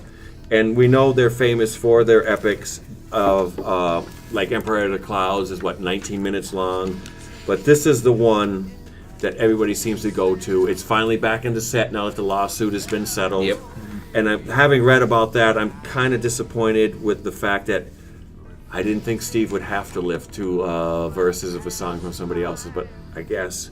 And that's why we ended up getting some of the B-sides, is how they settled the case, but somebody was unhappy and didn't get their cut, and so whatever. But It is a great song. It just starts out like with that bell and just the acoustic guitars, and then Steve again with the harmonics, and it just picks up and it just goes through the whole, like the person. I can't even imagine knowing that you're going to die that day, this time, and everything that's going through your mind, and they attempt to take you through it. Which is, again, what I like about Maiden songs, is they take you to places that you dare not go, or sometimes fear to go, and face things that you wouldn't think of. Right, and think about that, too, like the guys in the cell, and like he can literally see the noose. The gallows, and where he's, I have from here to there to live, and it's just an amazing song, and like musically it's just off the fucking scale. I would say that that's one of the few songs that I think is perfectly composed. Like every part goes towards the song perfectly and goes towards the theme of the song, and as the song is going, it's almost like the person that's going to the gallows, his mind is starting to race, and like it's like, oh shit, I'm running out of time, and like the song is reflecting that, and like it becomes frantic. It's almost like you can kind of consider maybe like his heart rate. Yeah, it's so speeding up. You listen. I never thought of that. It's a really good point. But you listen to it live now, at the speed that they play it at. Yeah. And it still all comes out compared to the studio version. Yeah. The studio version seems so slow at times. I think, for some reason, I think that, especially the intro, I feel like they're off time on some of the... Like, I feel like they take a little too long with the... Like, I feel like it takes... like a fraction of a second too long on some of those hits, and I don't know if it's just me or if I'm just used to hearing it a certain way that's done by Nico. I think also the adrenaline of them playing it live, it just goes faster, faster. That's true too. But it's for the longest time one of my favorite. And that was one of the... I'm sorry, Dylan. I'm sorry. For the longest time, it was one of my favorite Maiden songs. Okay, there you go. Okay. You just started talking. Because I didn't want to forget what I was going to say, because I've been known to do that. I can't speak it. And that was, and Jim said that about them playing the songs fast. That was one of the reasons that Adrian wanted to leave the band, because he thought they were playing the songs too fast. Yes. That they were losing some of their subtleties and their musicality, that they were playing these songs so fast. Well, they get an extra hit in. All right. Good song. Excellent pick. Back to me. BC, did you pick this song? No. Okay. All right, good. So I'm not stealing another pick from BC. And this is a song that I always did not like. I for some reason, the song did not resonate with me at all until I saw them play it live. The Evil That Men Do from the Seventh Son of a Seventh Son. I love that. I don't know why the song never. I always hated it. I'm always like skip that song, and I saw it when they played Montage, and it clicked with me that night. I'm like, what the fuck is the matter with me? This song is fucking awesome. This is one of the best written Iron Maiden songs that's out there, in my opinion. It's written by Bruce, Steve, and Adrian, and it's just it's one of those songs that I think is very close to a perfect Iron Maiden song. I like melody wise, vocally, solos. I think it's just a perfectly gelled song, and I have no idea what the fuck was the matter with me that I hated this song, but I absolutely fucking love it now. What I think happened with that whole Seventh Son album, why it seemed to some people looked at it as a kind of a failure because it's a concept album. It came out the same time as Mindcrime, and I think that's what people looked at Mindcrime as just a more cohesive, right, and more political and more current, whereas this is more, Dungeons and Dragons. But it's a great album and it's a great song. And Bruce Dickinson said in an interview that after they did Seventh Son and he heard Operation Mindcrime, he was like, "This is what we needed to do." Yeah, something like this. And because Seventh Son it's a concept album, and I think them calling it that hurt them. Yes. Also, because at that point when I heard concept album, I'm still thinking Elder. Concept album, fail. But I don't think it's a tight concept album though. I think it's a loose concept, but I don't look at the album that way, and that I think is one of the reasons that I didn't really resonate with this album. It took me a long time to really get into this album. Well, but I absolutely love it now. The only song I don't like, Only the Good Die Young. I just don't care for this. It's a great Billy Joel song. I listened to that album, and I think they were listening to Steve, especially. This was his tribute to Toll, because Thick as a Brick starts out and ends the same way as this does with the. Oh, it doesn't. See, I would never ever listen. But that's and I think that's where he's like. He used that as a blueprint instead of creating his own blueprint, like let's say Queensryche did. Right. Still, a great album, one of their better albums. I don't look at it as my absolute favorite, but I don't look at it as the album. Like we were saying earlier, I don't think Maiden has done a totally album that I hate end to end, and I think it's a good choice. All right. That's another song that I like.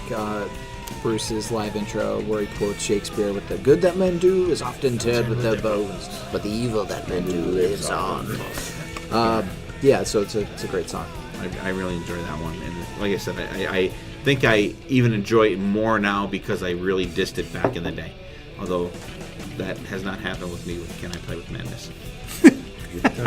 No, I don't think that song will ever do. What if the guy showed up at the front of your house? They said, "Okay, we're going to open the truck, Steve. We're going to play this song," and they play that song. Would you appreciate it more? If they show up at my house, fuck yeah. Okay, good. I'd say, however, would you rather play? There you go. All right, we're into our final picks. Let's go with BC. You should be fresh now, right? I'm just going to grab us right at the hat. I'm going to go with off the 1980 album, the finish off the album with the Iron Maiden. To me, it's title and band track. Title and band track, and just classic song. I mean, that they were using quite a bit for a while there. What better song to say? Here's Iron Maiden. Iron Maiden. I like Bruce better. Okay. I like it. I think it's. Who can say anything bad about that song? Yeah. I love the little the bass run and then the da-da-da-da-da. Yeah. And then going back into the main riff. Because it's almost a little thrashy in the verse.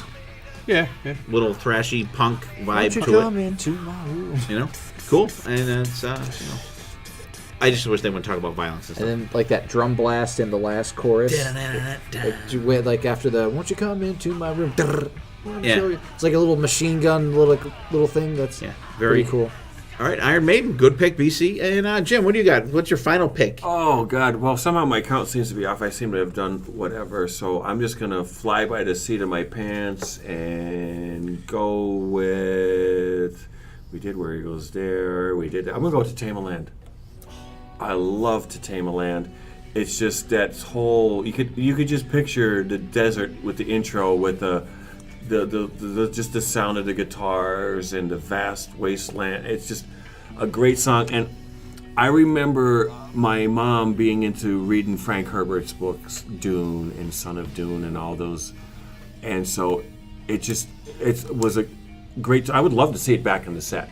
It's just, like I said, Maiden just takes it in different directions, and they cause a person who's listening to their songs to want to explore more of the subject matter, like Passchendaele. Well, let's read a little more about World War I. Dude, well, let's read the book, or Where Eagles Dare. They don't just, they at least in my case, they make me want to explore more and learn more, and I love learning new shit. But so for me, like I said, To Tame a Land, this is one of my faves. And another great Iron Maiden tune in my book. I mean, there's not much more I can top off of what you said. So. It's another song that's covered amazingly by Dream Theater. I love that version. They use the keyboards for the one solo. That's so good. I'm gonna have to sniff that one up. Yeah, I love it. This was always one of my favorite. Yeah, this was always one of my favorite Maiden songs. Loved the Dune books. I've read to or listened to on audiobook. Every single Dune book that is out there that has been, and I think there's almost 20 some of them now. And the movie let you down. And the movie was coming out. Too damn confusing. Oh, is it really? Yeah, it's directed by the same guy that just did Blade Runner, I believe. Really? Yeah. Ridley Scott? No, the new Blade Runner. Well, that's different Blade Runner there, son. Blade Runner 2049. I apologize. Which was okay. All right, cool. I love that song, and I just the only thing that sucks is Frank Herbert. They approached him; he would not allow the song to be called Dune, so that's why it's called To Tame a Land. But you know what? He wasn't a metal fan. What can I tell you? His loss. Yeah. All right, cool, great pick. Absolutely fucking love that song. And Dylan. My last pick is off of Matter of Life and Death, like I hinted a couple of seasons ago. It has to be the one that's about the making of the atom bomb, Brighter Than a Thousand Suns. Yes. This is a song you could hear Bruce's passion, and you could hear almost an anger in his voice, especially when he's singing the title of the song. You could hear that power behind it, and it's just such an amazing song that showcases the three guitarists in the band and showcases how conceptually they've come from the very beginning of their career to almost present day. It's a really good culmination song, I think, for the band. Again, love that album. I mean, like Jim said, he's nervous about Maiden putting a new album out. I hope they put another album. You're nervous. I am nervous because what I'm nervous about is I think Book of Souls was such a phenomenal album. On a scale of 1 to 10, it was definitely an 11. And for me, it's going to be hard to top. A Matter of Life and Death was a phenomenal album, and I don't think they topped it with Final Frontier, so I'm afraid they're going to do the same thing with Book of Souls. I myself am not nervous at all because I know Maiden's going to knock it the fuck out of the park. It no means we get another tour after this one. Because I think and they think have about another tour and then the farewell tour. Because I think they have a great momentum. They're gelling very good. They're gelling very good. Yeah. I mean, I think the song that Dylan picked is a fantastic song. If you guys want to really see a kick-ass version of the song, put in Iron Maiden at the Abbey Road Studios. Yes, they do a version of this. Fucking unbelievable! Just a great version of the song. They're playing it live. They're all together, looked eye to eye in a studio playing the song. It is absolutely phenomenal. The song is great. It's a great culmination of where they started and where they have ended up. You're talking about here they are in the studio with that song. A perfect example is you were at the Maiden show that we always seem to reference, Allentown, Peace of Mind. Bare bones show. They couldn't fit any of the production in, and it was a phenomenal show. Oh my God. And it just shows you that they don't need all the bells and whistles and stuff, the songs. They can sit up here where we're recording under fluorescent lights and rock this place. Oh, absolutely. Absolutely. The ceiling tiles will be vibrating. And get the dust out. Yeah. Great. Well, they should be okay because we just have renovations here. Excellent pick, though. Great album, great song, and subject matter, totally Maiden thing, something that you would want to delve into to see, Manhattan Project when they were building the atomic bomb and shit. Very true story. Interesting subject stuff. And I love, my final pick is going to be, I love Maiden, and you guys know, my friends know me, that I love the epic Maiden stuff. I absolutely love the 7 to 10 to 13 to 18 minute songs, and I haven't picked one yet. So I have to pick one now, and I'm going to pick the Red and the Black off of the Book of Souls. Talk about a culmination of the band coming together. This is like Brighter Than a Thousand Suns Part 2, culmination-wise. There's like so many time changes in this song, and like Jim said before, like they don't do instrumentals, but the epic songs lend to that. The instrumental is in the middle of this song, and it's like the vocal harmonies. And one thing that they put out there too is that they foreshadow vocal things coming up. Like you'll hear the guitar harmony, and then Bruce will sing that down the road. Listen to the Red and the Black. There's parts in that song where the band will play a harmony before Bruce sings it. Bruce will sing it and say in the next verse or the next chorus. They will play that part of the song, and then Bruce will sing that to that exact riff or harmony later on in the song.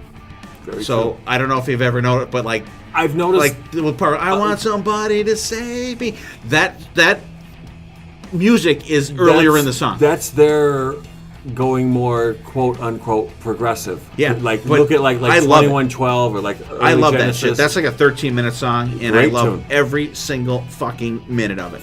Nice little And bass part. and the best part about, I think, a lot of these Maiden epic songs are, they could be 10 or 13-minute songs like When the Wild Wind Blows. Absolutely love that fucking song.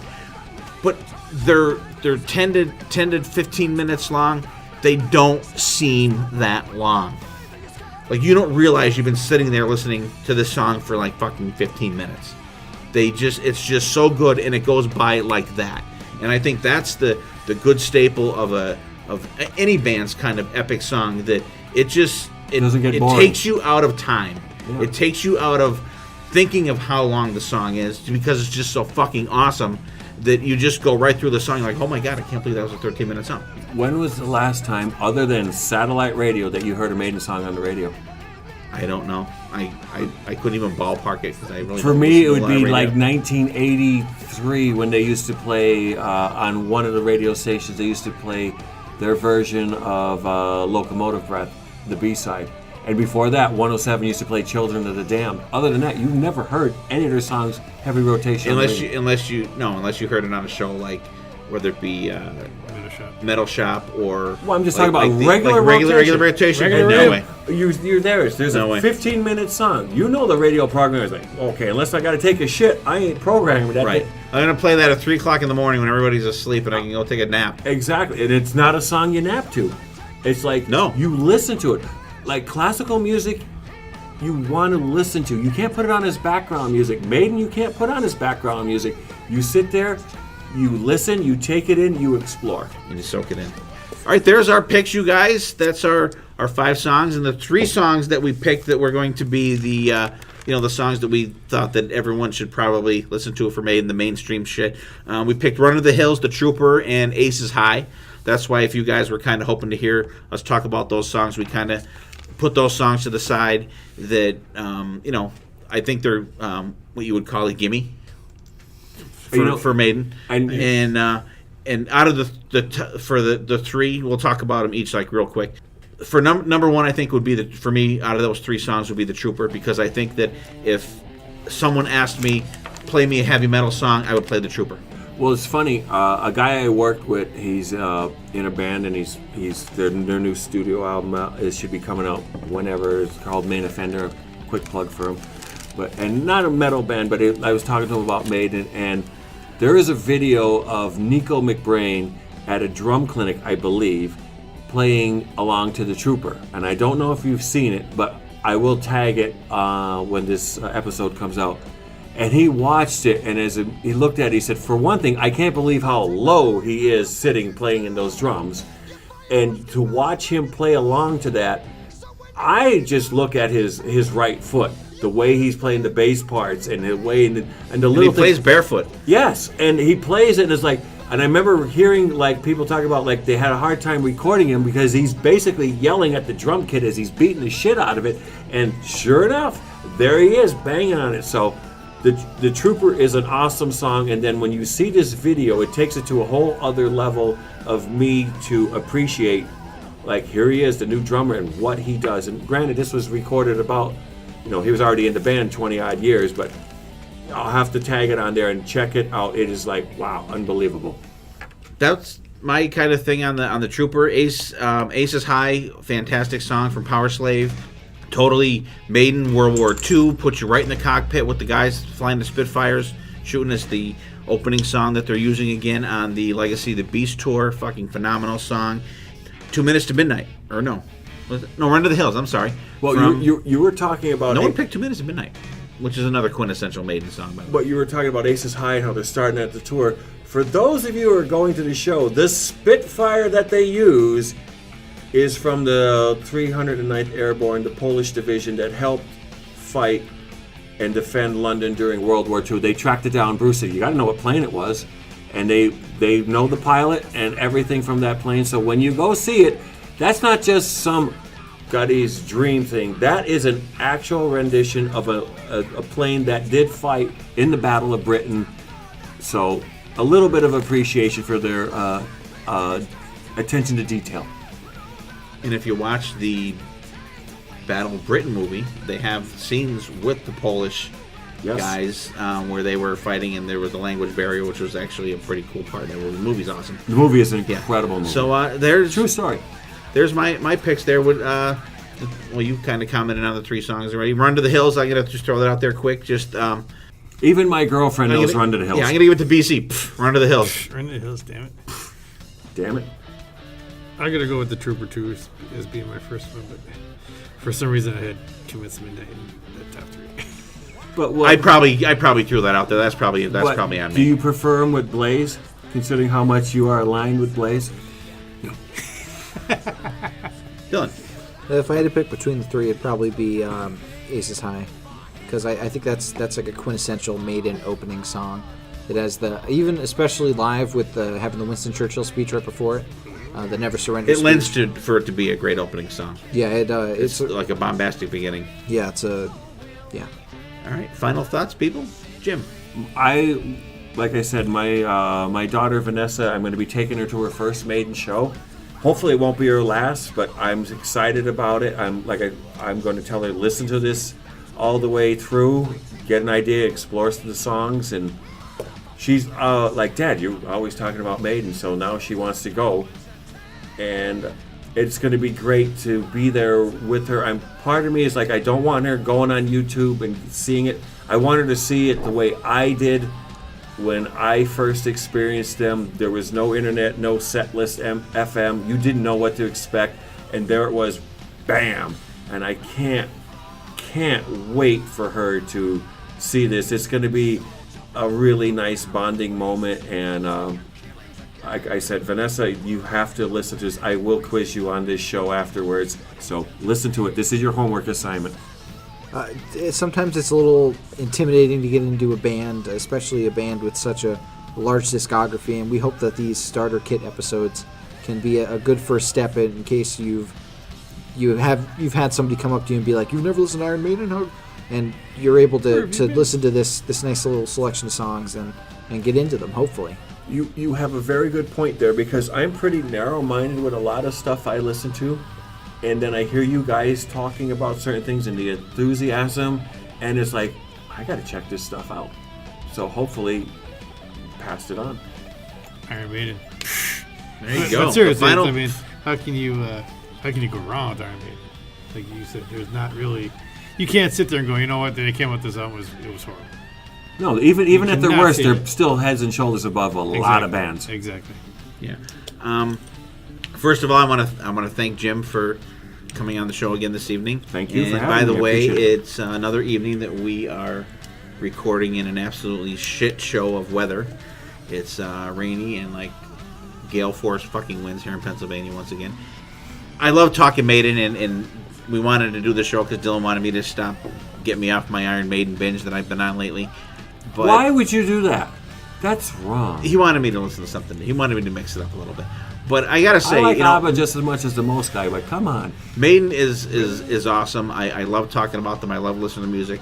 And I hope that even if you are a Maiden fan, that maybe if some of these songs that you haven't listened to in a while, maybe this will re-spark your interest in maybe, hey, you know what, I'm going to go listen to A Matter of Life and Death again, or I'm going to listen to, even though we didn't talk about it hardly at all, like The Final Frontier, or even if you're an old school Maiden guy and, I only like the hits or Peace of Mind and Number of the Beast and all that kind of stuff, like, seriously, branch out. If you are only listening to that Iron Maiden stuff, you are seriously missing out on tons of great music. So dig a little deeper out there. Like Jim said, he said he admitted he's a little narrow-minded with some of the stuff he listens to. 100%. Branch out a little bit. I've been known to You'll be pleasantly surprised. In that type of vein too, but I try to branch out every now and then. So check out some stuff. If you're not familiar with the newer Maiden stuff, check it out because it is kick-ass. And I want to thank everybody for listening. Thank you for spending some of your time with us this week. I know we went a little long but for how we've been going lately. Maiden has epic songs, so it's an epic show. That's true. That's very true. Check us out. Share us with your friends. Spread the word with us. Help us grow the show. Check out our Spotify playlist. A lot of the songs we talked about tonight you're going to see in the playlist, and put it on and just rock out. And hopefully, like I said, it will spark some interest in some Maiden albums you may not have heard, or re-spark some interest in some Maiden stuff that you haven't listened to in a while. So keep listening, keep rocking. We love you guys. Keep sharing us. Check out our Spotify playlist. Share us around. We will see you next time, and there definitely will be a next time.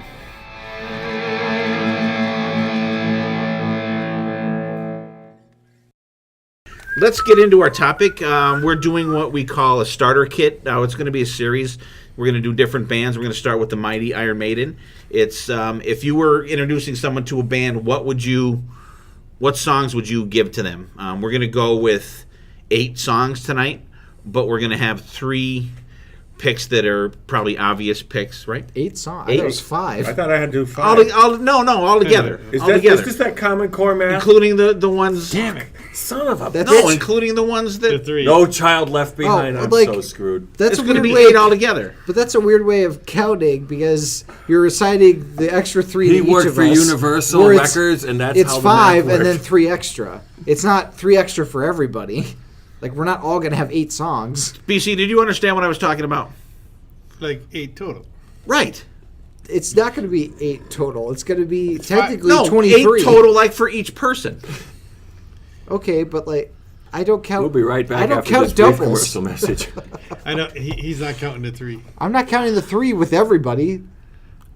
I know, but it's going to end up being, like, if you handed Wait a this minute, list though. to If I someone, took it would 5 be... and you took 5, and that's 5, 10, another, and that's 20. No, It's no, 23 it's your total. personal. It's your personal thing. Oh, okay. What you would do, See, I'm considering the including the group, 3 that are the group picks. I'm considering the group a different list, is what I'm doing in my mind.